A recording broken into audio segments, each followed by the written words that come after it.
Pep Guardiola has already addressed major Manchester City Erling Haaland worry. Erling Haaland is set to play in his first major tournament next summer, but it means the Manchester City forward will go through a 12-month season. Erling Haaland took his extraordinary record in 2025/26 to 30 goals in 19 appearances when he scored twice for Norway against Estonia on Thursday night, all but securing a first World Cup appearance in 28 years for his country. For the first time in his career, the 25-year-old will have to deal with a major summer tournament and the effects that can have on his fitness and managing a physical workload during the season. He will also have to do it in what is expected to be one of the hottest climates imaginable for a tournament.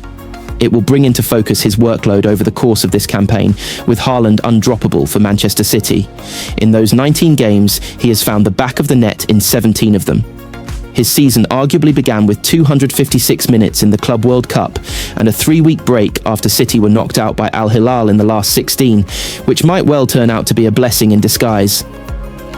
Since the Premier League kicked off in August, Haaland has started 15 of City's 17 fixtures, only missing the Carabao Cup wins against Huddersfield and Swansea. Of those 15 starts, he has played an average of 86 minutes in them, and his tally of 1,283 minutes for the club this season is more than 90 minutes ahead of the second most used player. Ruben Dias-Haaland's stats for Norway are similar. He played just 45 minutes of a friendly win against Finland in September and was excused from a friendly against New Zealand in October, but of the 5 World Cup qualifiers since June, he has been on the pitch for all but 1 minute, when he was replaced having scored 5 in an 11-1 win against Moldova. He will play his 20th game of the season against Italy on Sunday night, with Norway needing to avoid a 9-0 defeat to secure their place in the World Cup. It seems clear he will continue to play every Premier League game if fit, and if City's title race goes to the wire, that could continue all season. He seems certain to start against Bayer Leverkusen and Real Madrid, and his availability for the final 2 Champions League fixtures against Bodo Glimt and Galatasaray might depend on whether qualification is wrapped up. That could take Haaland to around 50 games this season already. City will hope to add as many of a potential 7 Champions League knockout ties as possible, as well as an FA Cup run ad in the March internationals and World Cup tune-up fixtures in June, and it's easy to see him getting past 60 matches before the tournament begins. That will be a new challenge for Haaland, but he does everything he can to maintain fitness levels and has rarely been injured at City since his £51 million transfer move to the Etihad. His recent YouTube Day in the Life video showed the lengths he goes to maintain peak fitness. Guardiola has already made it clear he won't be adapting his plans to accommodate the longest season of Haaland's life. Asked last month if he would look to rest and rotate him in the way he has some other members of his squad, he was clear in his response. "I'm so sorry for my colleague Stale Solbakken from the national team of Norway, but I'm not thinking about that. Maybe at the end, when we win the Premier League 10 points in front and 10 fixtures from the end, he'll take a rest," Guardiola joked. Now he feels fit. He feels fine. There are games when he might look tired and he isn't going to play. We are in a position right now. Champions League is massively important. In the Premier League, I don't have the feeling Arsenal are going to drop many points. That is a reality. City are now within 4 points of Arsenal, and although it remains relatively early days, it's a title battle that is shaping up to be an intense one. Haaland will be key to that. Having done more than anyone to take his country to a first World Cup since 1998, his reward is likely to be the most demanding and draining season of his life. Manchester City have found unexpected double benefit that could alter transfer thinking.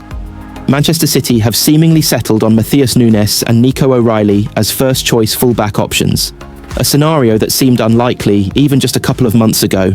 When Manchester City were beaten by Tottenham in August, you'd have got long odds on Matheus Nunes and Nico O'Reilly being the first-choice fullbacks. Both were unused subs as City were beaten 2-0. The summer signing of Rayan Ait-Nouri had seemingly ended the O'Reilly experiment at left-back, with the 20-year-old's initial appearances this season coming in midfield. Nunes, meanwhile, was behind Rico Lewis in the pecking order, and when the Portugal international was handed a start against Brighton, he struggled and lost his place to Abdulkadir Kusanov. The Uzbekistan international looked the heir apparent at right-back until injury struck. And, with Ait-Nouri also suffering an injury, Nunes and O'Reilly grabbed their chance with both hands. The latter has gone on to make his England debut at left back, while Nunes could even play his way into Portugal's World Cup, starting 18th on the right of defence. The pair have been two of the biggest success stories of City's season so far. O'Reilly has to be first choice as things stand, said City writer Tyrone Marshall, speaking on the latest Talking City podcast. Him and Nunes give a bit of what Pep Guardiola wants with fullbacks. When they won the treble, he often played four centre-backs across the defence for physicality. Previously, Pep has played midfielders in fullback roles, and O'Reilly and Nunes give a bit of both. It looks like Nunes is the man in possession. He is starting to influence games going forward with that great cross for Haaland. For a fullback, he is big and strong, and he ragdolled Florian Wirtz last weekend. The recent form of both has been impressive. What the future holds will also be interesting.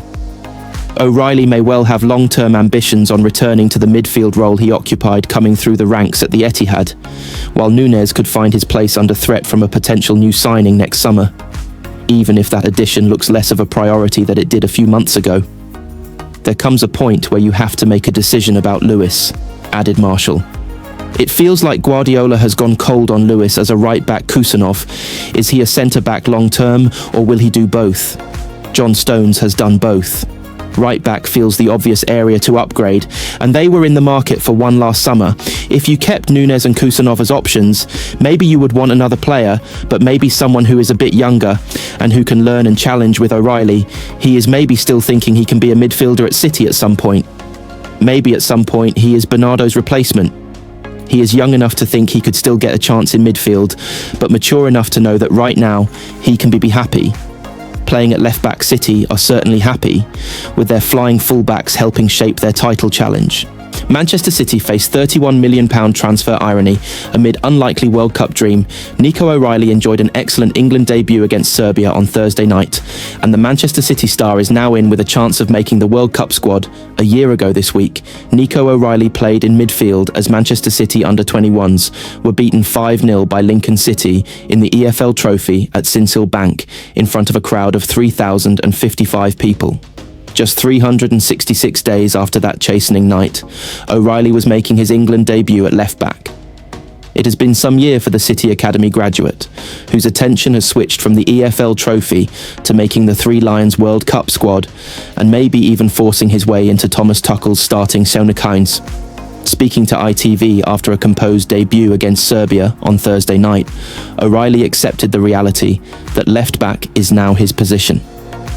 The 20-year-old has long eyed a career in midfield, but when you're excelling in a different role for coaches of the caliber of Pep Guardiola and Tuchel, it might be best to accept their plans.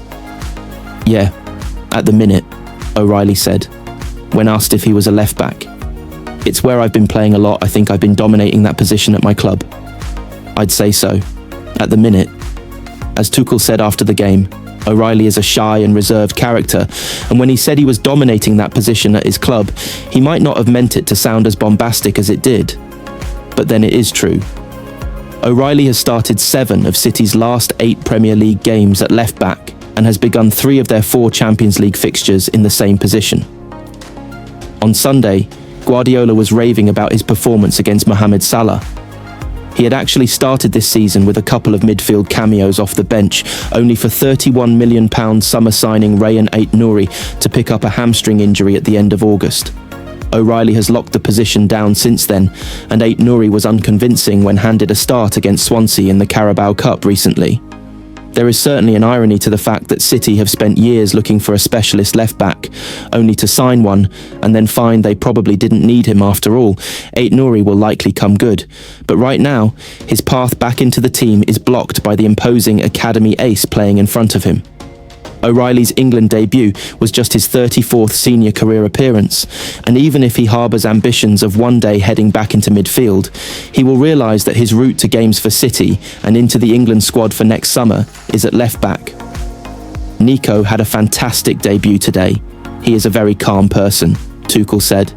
He seems to be very shy, he doesn't speak a lot, but he is very intelligent on the pitch and adapted so well to all the new things we demand from him. So, well done. O'Reilly was confident enough after his debut to speak about his ambition of going to the World Cup, a target that looked unthinkable just a year ago. It is an aim for me to try to get to the World Cup, he said. There's huge competition, but I have got to just keep working hard, game by game and day by day. England aren't overflowing with left-back options. Miles Lewis-Skelly looked to be in pole position, but now can't get in the Arsenal team. Djed Spence and Tino Livramento have played there, but are natural right-backs that is leaving the door ajar for O'Reilly, who might be about to find that he is first-choice left-back for Manchester City in England, despite being a midfielder. Manchester City stars dragged away from fans in ugly scenes as ex-Chelsea ace forced to intervene. Manchester City stars Ruben Dias and Bernardo Silva suffered defeat with Portugal against Ireland on Thursday night. Manchester City stars Ruben Dias and Bernardo Silva had to be dragged away from fans after an argument with supporters following Portugal's dismal 2-0 defeat against the Republic of Ireland on Thursday night. Group F in the UEFA World Cup qualifiers is extremely tight, with 5 games played. Portugal still top the standings, despite the defeat in Dublin, with 10 points to their name. However, Hungary are right behind them on 8, closely followed by a buoyed Ireland side on 7 points. Roberto Martinez's men face bottom of the group Armenia on Sunday, as they hope to qualify for next summer's World Cup automatically.